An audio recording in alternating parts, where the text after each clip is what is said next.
According to College Football 25, Charlotte is the only program in the country that runs a power spread, but I am here to tell you that my boy, Gus Malzahn, has modernized the wing T and brought it to a spread formation, and we are going to talk about the personnel, the packages, the audibles that you need to run this offense successfully in Dynasty or Ultimate Team in College Football 25.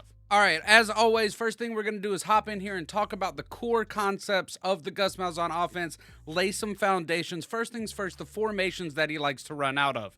First is the pro set. So any variation of this two tight end set with the two wide receivers split out, you got the ace offset, you got the deuce formation here. So a base pro set. He also really loves to run a lot of doubles. So you'll see a lot where two wide receivers are on one side, one to the other side. And then, of course, he likes to run a lot of trips as well. Still likes to run with the tight end, so you'll see some wide trips formations like this. You've got these box formations in here that are pretty unique to his playbook here. So those have trips to the outside with the tight end in a bit of a strange alignment, which is pretty cool. So those are the base formations he likes to run. What are the core plays he likes to run? Now, like I said, Gus has pretty much modernized the wing T offense and brought it to a spread formation. So he likes to run a lot of counters, a lot of runs with pulling linemen. Counters you're going to see a lot of.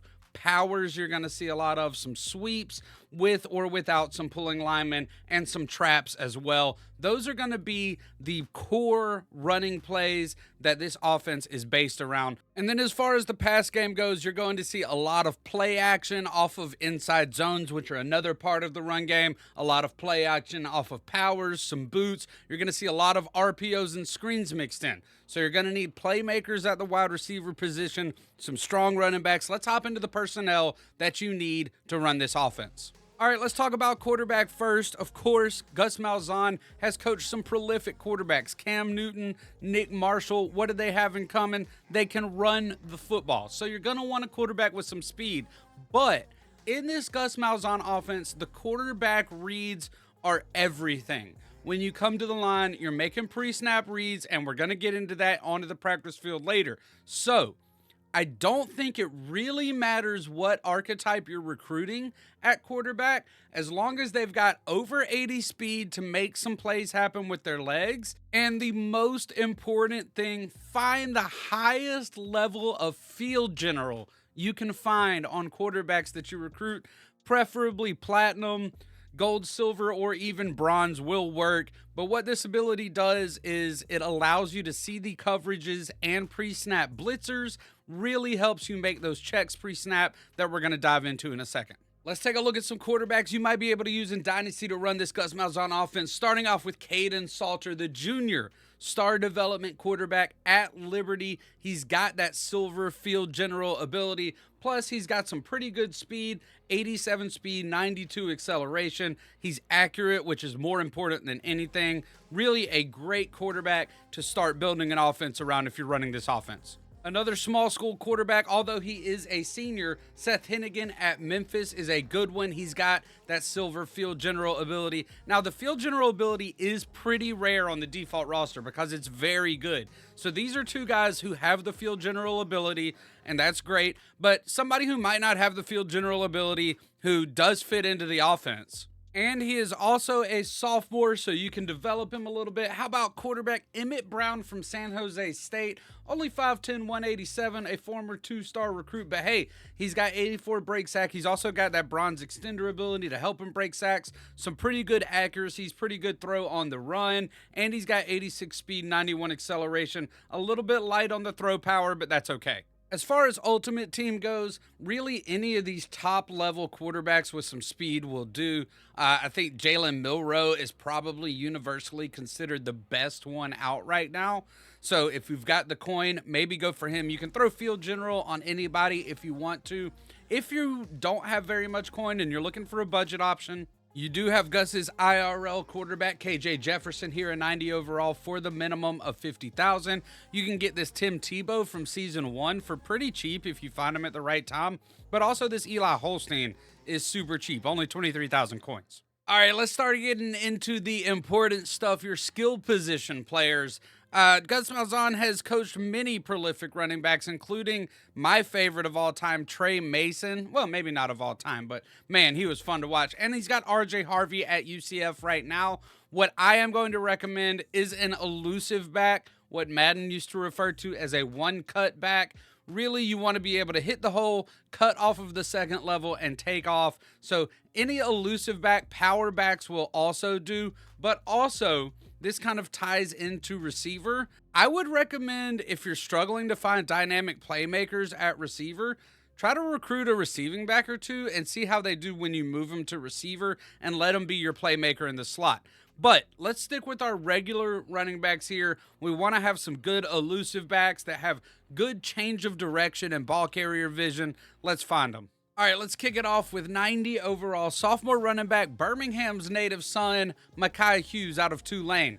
He is a great running back to run this Malzahn offense. He's got silver 360 and silver sidestep, so improved spins and juke moves. He's also already got, I believe, 90 change of direction. He's also got 95 carrying, so you can count on him to not fumble the ball, 88 ball carrier vision. So again, find the gap where the pulling guards and tackles are kicking people out, or on the inside zone, the cutback gap, and hit it hard and make that one cut and take off. Let's dig a little deeper here at James Madison University. I did a franchise with them when this game first dropped. It was my first offline franchise, and I love Ayo Adeyi. He is a senior, but 5'8", 193. He's explosive, gets into the gap, 90 change of direction. He's got 92 ball carrier vision, 90 speed, 94 acceleration. Somebody you can really count on for early success in a franchise. However, if you want somebody you can develop a little bit, only normal development, but already an 83 overall as a sophomore, how about UNLV running back Jaden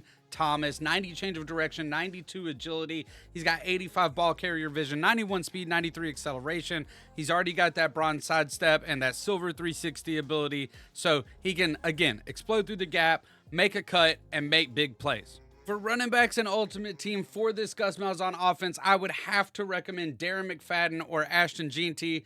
Some people are going to get me for not recommending Toby Gearhart. I think he's great.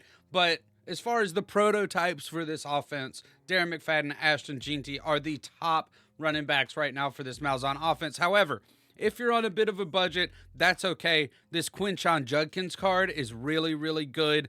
Only 30,000 coins. Ashton Jeanty actually has an 88 that came out last season at 26,000 coins. A great buy if you're looking for a budget running back. And this 88 overall Ricky Williams from Legends Season 2. Awesome. Really, really good running back. Only 17,000 coins. If you're just getting started, would be a great addition to the squad. All right, let's talk a little bit about the receiver position. I am going to recommend primarily deep threats. However, if you want to have a couple of physical or route runners with good deep route running and spectacular catch, to run that X position on the outside with the posts and the deep routes, that is fine. However, a lot of your passing game in this offense is going to come from screens, RPOs, play action boots, short passes, short crossers. So you're going to want deep threats primarily because they can develop this shifty ability, better at changing direction. It is outstanding when you're on jet sweeps and you need to cut up field, or if you catch a short crosser and need to cut up to get past the tackler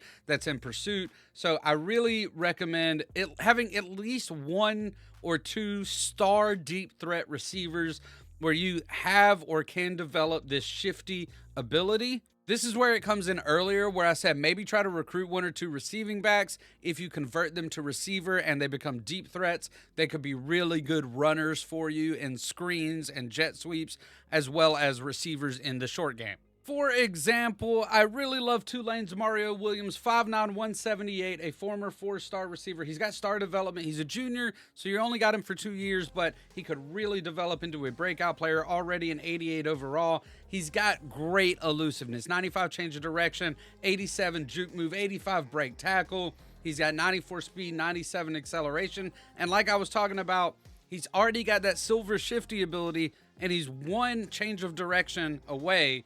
He needs a 96 to be able to get gold. So really a perfect kind of playmaker at the receiver position for this Gus Malzahn offense. Taking it to the Midwest, how about Northwestern up in Illinois? AJ Henning is an 83 overall. He's already a senior, but somebody who can hold down this position while you recruit and develop somebody else. He does have Shifty at silver. Very good receiver for this level of program. He's got 95 change of direction, 94 agility, 94 acceleration, 92 speed. Ideal for this offense. And let's kick it back to where Gus didn't get his start, but became a big-time head coach at Auburn. Freshman receiver Bryce Kane is awesome. And I can tell you just from personal experience, I've run like 10 Auburn dynasties throughout the lifespan of this game. He turns into a beast. He's already got gold shifty because he's already got 96 change of direction, 94 agility, 92 speed, 95 acceleration. Almost always develops into 96 to 98 speed. Just prototypical playmaker for this offense. All right, at wide receiver, there's really two people that I would recommend as the premier options for this offense in Ultimate Team if you have the coin. The new Zachariah Branch for USC is insane. He's got 93 speed, the second fastest wide receiver in Ultimate Team, and he's got great rack abilities. And Travis Hunter, Heisman hopeful, who is, I mean, just look at this, 92 speed, which is the third highest of any wide receiver in the game. He's 6'1", 185, but his run after catch abilities are insane. 89 change of direction, 88 spin move, 89 juke move. He's even got 89 break tackle. He's got, I know he's got pretty good, 85 stiff arm. And where's that trucking at? 75 trucking as well. If you are looking for some budget options, this Colin Lacey from the Season 2 Field Pass, it would be really great. So if you have him, he's free. You've already got him. 88 overall, Jimmy Horn Jr. from Colorado is another really good option here. And a bit of an underrated player, Zay Flowers, 87 overall. This is super budget, but if you're just getting going, he has really good rack stats as well. As you can see, he's got 80 carrying, 86 spin move, 87 juke move. He's also got 85 catch in traffic for those tough catches, 88 change of direction. So really good stats for after the catch. All right, we're going to hop into talking about tight end. Before we do that, I will mention offensive line. I would recommend getting agile offensive linemen or power offensive linemen with at least 68, 69, 70 speed because, like I said, you're going to have a lot of pulling in the run game in this offense. So make sure you got some good speed on the offensive line. Let's talk about tight end. You're going to want receivers at tight end. You can see they've got a smorgasbord of different kinds of archetypes on UCF. I'll recommend possession because a lot of the routes that you're going to be running are going to be crossing routes, pop routes over the middle on RPOs where they are going to be contested. However, if you can get a vertical threat tight end with good catch and traffic like Randy Pittman here, go for it. Gus has had great tight ends in the past. The one that stands out to me is Philip Lutzenkirchen. Rest in peace. He is the one who caught the touchdown in the big comeback game where Cam Newton led Auburn in a comeback 24-3 over the top-ranked Alabama Crimson Tide. So Philip Lutzenkirchen is the kind of prototype tight end I think of. Let's look at dynasty potential options for tight end. You honestly don't have to go down far on the tight ends list if you're looking for a small school tight end to help lead this offense in a rebuild. Harold Fannin Jr. is the second highest rated tight end in the game at Bowling Green. He's only a junior, but he's a vertical threat. You can see he's got 93 catching and 91 catching traffic though. So really, really great there. And a bonus, he's not horrible pass blocking or run blocking either. Past that, at Cal, you've got sophomore Jack Indries, another vertical threat, but 6'4", 240. So he's got that nice build for potential blocking. And as you can see, he does have 68 strength. He's got 62 run blocking, but he's got a little room to develop there. That's going to be the only thing that he will develop before he starts developing his abilities. So you can count on his run block getting better. But he's already got 87 catch in traffic. He's already got 77 speed. Speed is not the most important thing here. 85 acceleration is really nice, but it's really the hands and the potential to become a good blocker and good short and medium route running. You're not really sending your tight end deep a lot unless they're running like deep clear out routes. And then if you want to go to a bit of a smaller school, I guess I'm showing a little bias here, but this is also a former Auburn player who plays at Georgia Southern now. If you recognize the name Tyler Fromm, he is the brother of former Georgia quarterback Jake Fromm. 6'5", 230, a possession tight end, 85 catch and traffic, 78 short route running, but he's got 74 strength as well as 65 run blocking with room to improve there. 76 speed, 82 acceleration is plenty to just get open, find the gap, and make catches. He does have a silver sure hands ability, so it'll make sure that he makes those big catches. Your tight ends, you really only want them to get you 5 to 10 yards a pop, no more, no less. And Tyler Fromm's perfect for that. If you are just hopping into Ultimate Team, now is a great time to buy a tight end. The market is way down. If you're looking for a tight end to run this offense and you have just all the coin in the world, Luke Lachey is your guy. He is the Gauntlet champion this year, so if you win the Gauntlet on the weekends, you get him $888,000. But just barely any drop-off, you can have Jack Velling from Michigan State for 136,000 coins, and he is insane. He's my starting tight end. But also, if you go even cheaper, 60,000 coins for Hunter Henry is just great. He's got 91 speed. Tyler Warren from Penn State and Bryson Nesbitt from North Carolina are both basically at their minimum. Then if you are looking for super budget options and you're just starting, Brock Bowers, this 87 card from season 1 is really good. And there is a Jace Amaro card here.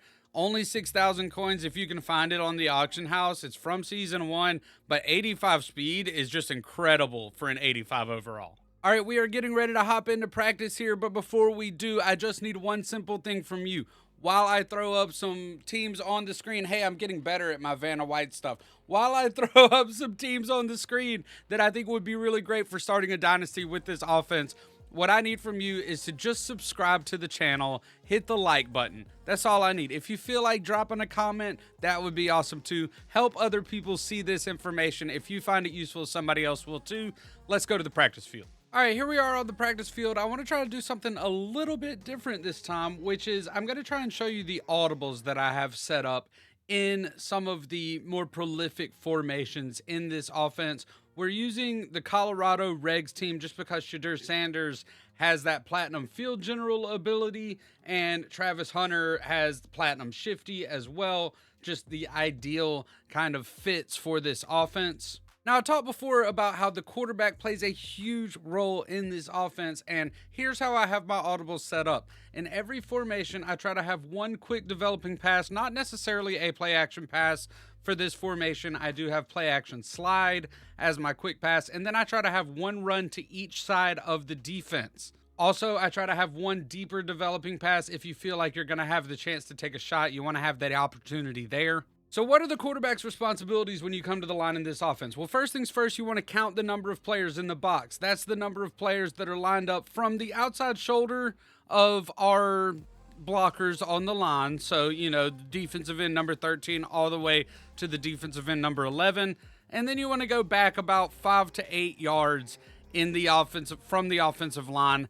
That is going to be what you consider the tackle box. So there are 6 defenders, 4 linemen and 2 linebackers in the box right now.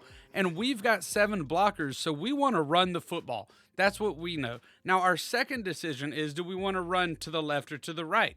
They've got a guy in the slot there. So our audible here, we're going to go to this inside zone here and run away from that extra defender and just try to take advantage of this numbers game here and take what we can get. Now, we only get a couple of yards there, but that's the general idea of it. They've got the same kind of look here. So we'll check there and see if we can pick up some yardage just running this zone away from where they have defenders. All right, so here we are out in gun wide trips. You can see we've got our dynamic playmaker, Travis Hunter, in the slot there. We've got a pass play called here. They're cheating up in the line. Let's count the number of defenders in the box. I'm going to count these guys cheating up as technically in the box. So 1, 2, 3, 4, 5, 6, 7. I'm counting 7 in the box there. 6 on the line technically, and then 1 linebacker. And we've got 6 blockers here. So we definitely want to pass the ball.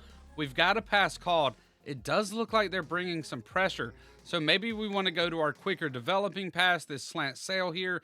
We can make a quick decision and just try to fire this ball out, maybe to our check down. Honestly, we had our receiver on the left side, Jimmy Horn, open there. A better decision from me probably would have led to a bigger gain. Let's look here. You see they blitzed. We had one-on-one. We get this out to Jimmy Horn in space and let him make some plays. See right there, the exclamation points popped up over those two linebackers. I know that they're blitzing here. I know that they're blitzing. I'm gonna run this sprint out right here and try to move the pocket. I definitely don't want to run into that. See, now I'm running away from the blitz, buying myself some time.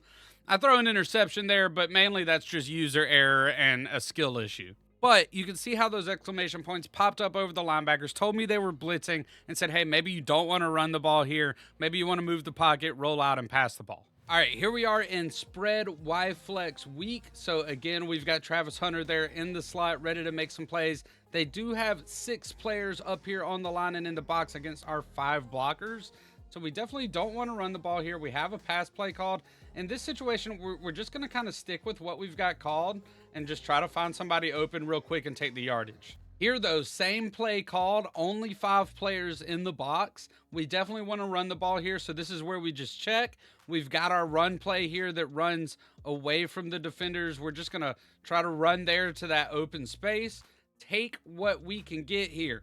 Take what we can get. That's 5 yards easy. Now, while most of the offenses run out of gun, there is one single back formation, single back east, and it is unique to this playbook, so it's really cool. You've got these 2 tight ends here with one tight end in a kind of wing set there, so that is pretty dope.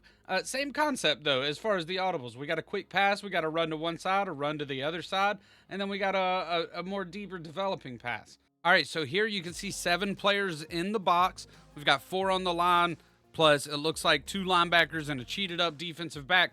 But the strong side is really kind of overloaded, so this would be a situation where maybe we want to run a counter and kind of run the ball to the other side. So you're making all of these pre-snap reads to try and put your offense in the best position to succeed.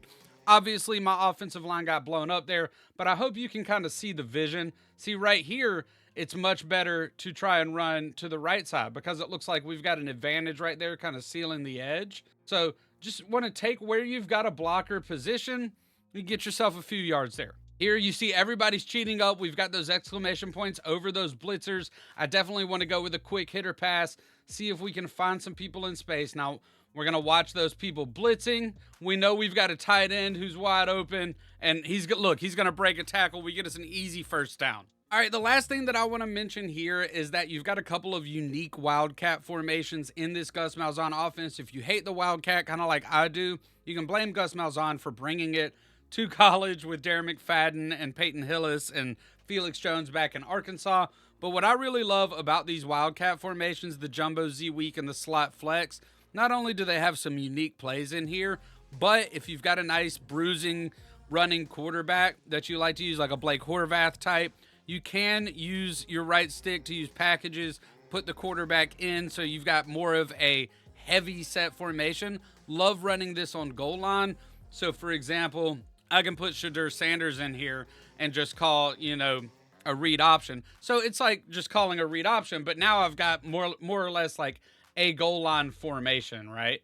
So I've got more blockers on the line. So you've got that option with that Wildcat. It's more like an extra heavy formation where you've got extra blockers and you can really go into that heavy set on short down yardage and stuff like that. All right, that is going to wrap things up here for us. I hope you enjoyed this dive into the modern day wing tee, the Gus Malzahn offense. I hope this answered some questions on how to build your team, whether in Ultimate Team or in Dynasty. Drop some comments down below. Let me know what you like and didn't like. Let me know what you love running out of this offense. I hope you kind of got the gist as far as the audibles go. Remember, one quick hitter, one run to one side, one run to the other side, and then a more developing pass. If you want to call play action or pre-snap motion, anything like that, call that play, and then you can check into these other plays if that play doesn't look like it's going to work. All right, y'all, that's it for us. As always, I really appreciate you. Make sure you hit that like button and subscribe. We will see you next time. As always, I appreciate you fully. Peace out.